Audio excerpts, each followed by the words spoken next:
So, can you talk to me about what's happening in here? That's a 1985 Zetor tractor. Okay. And the axle seals were leaking, so I've decided to tear it apart and put new axle seals in the outboard axles. And then while it's apart, I'm going to put brakes in it. And since I'm in there, the brakes haven't worked since I owned the tractor, so I'm going to put brakes on it now too. So. And how'd you come to own this? It was at Perfota's down by Ebert's with a bad transmission in it. And we had a two-wheel drive machine, the one that's sitting beside it, with a bad engine in it, so we brought this one home, took the transmission out of the two-wheel drive, put in the four-wheel drive. You maintain the four-wheel drive with the new transmission? Yes, Yeah. the front differential, the front drive shaft comes from the rear end of the tractor rather than the transmission. So it's a Zetor, 160, 145 Zetor, made in Czechoslovakia. It's an 85. Yeah. They call it about 160 horse. And how'd you come to own the two-wheel drive one? Well, Dad bought it. I was still in high school and Dad bought it, so it'd be back about 83 or 84. Yeah. And we were needing a bigger tractor than what we had at the time, so Dad found that at the Galveston, at the dealer there. Well, and it met his needs. And yes, it met the needs for us at the time. And before that, our big tractor was a 275 Massey, so we stepped out 40 horse up.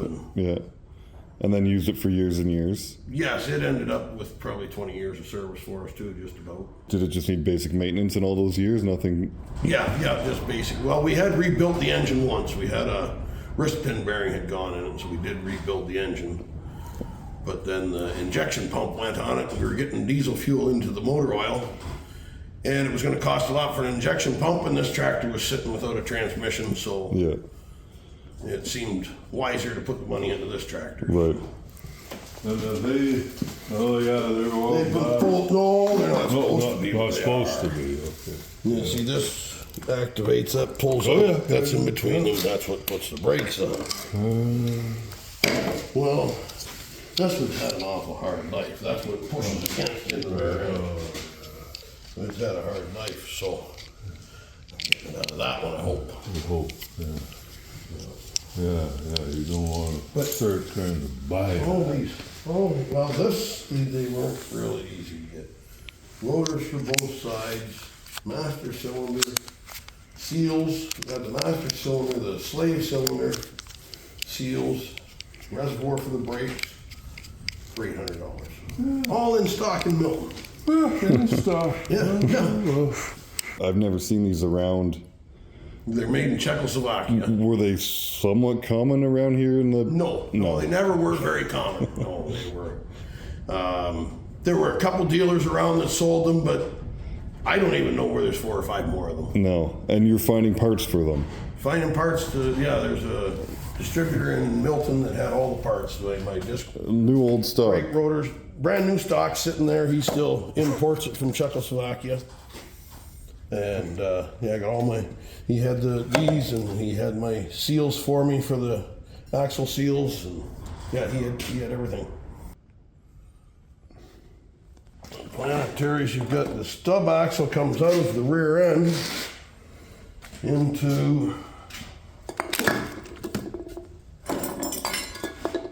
this coupler, and it goes into the center of the Planetary is here. The center one is the sun gear. And it is a gear reduction, and that runs inside this orbit gear here and turns the axle somewhere about 1/3 of the speed that the input axle goes is what the output axle turns when it's assembled. Pretty beefy. Mm-hmm. Henry Ford was the first person to come up with that planetary design. His Model T cars employed planetary actions in the transmission. Okay. Yeah, and now you can probably find them in everything. Yeah, they're good. Yeah, Good mechanics, they do a good job. Distribute the load very evenly over all those Automatic transmissions have numerous Yes. planetary gears. Yeah. I'd be going back together if it wasn't for this part that's broken here. Oh, okay. Brake action plate, I believe. At some point, it got overheated bad and cracked. That bolt's on the inside of the rear end Yeah. for the brakes to work against, so I've got to get them off the parts machine. Oh, okay. That's why it's good to keep this stuff around, right? Yeah, I'm kind of glad it was sitting out there yet.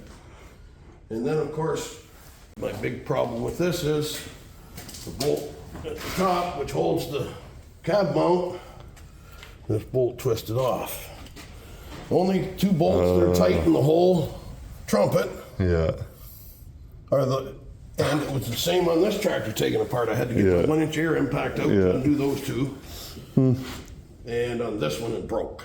And of course, rust all the way through back to here. So it's just going to take a lot of work with a swinging press. Okay. I did buy a service manual from the internet, but it was changed into English Okay. by somebody that English wasn't their first language, and so some of the wording is very strange. Here we have the tightening moments of the screws.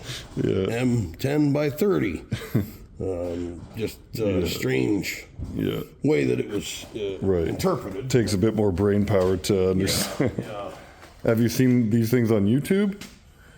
No, I haven't seen very many of them on YouTube myself. I haven't really looked for them though either, I guess, to be quite honest. Fair enough. It's a clumsy tractor to use. Yeah. Dual remotes. Instead of them both being here beside each other, you've got one for, you lift the planter here and you fold the wings back behind you on the other side.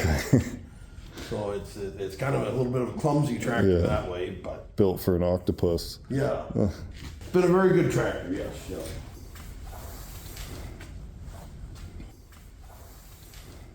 I rebuilt the engine on it 2 winters ago. Okay. The head gasket was leaking, so when I took the head off, the piston around the combustion chamber, the piston had minute cracks that you could see running around it. So I thought, well, I better rebuild that. Okay. And same thing, once I got it apart, called DSF Imports in Milton. And yep, I've got all the parts sitting right here on the shelf. Wow. And then took the head to the machine shop in Chatham. And he says, oh, you need valve guides. He says, I'm going to be 2 or 3 weeks getting them in, so it's going to be a while. I called them back in Milton, and he says, yep, I've got them. I'll send them here later right to your machine shop. Amazing. So, And presumably they use the same parts for many years of these tractors. It's not. yeah, these tractors are very similar. Like this one's a 75. Yeah. And the parts are interchangeable from it to the 85. Yeah. That's great. So at the time when this was bought, would it have been of 2/3 the price of an equivalent green tractor or massive? Yeah, if that. When they were like new, half maybe? When they were new, I think they were about a half to 2/3 somewhere. I don't know what the new price was, No. to be honest, but this one we got, and the man that had bought it new was actually my science teacher in high school at the time. Really? Yeah, I've got a 24-foot Great Plains folding seed drill that I pull with this tractor. Oh, okay. And is it enjoyable place to be up in the cab? It's not bad. I mean, there's no air conditioning, but I don't mind it. I kind of like the little girl. Yeah.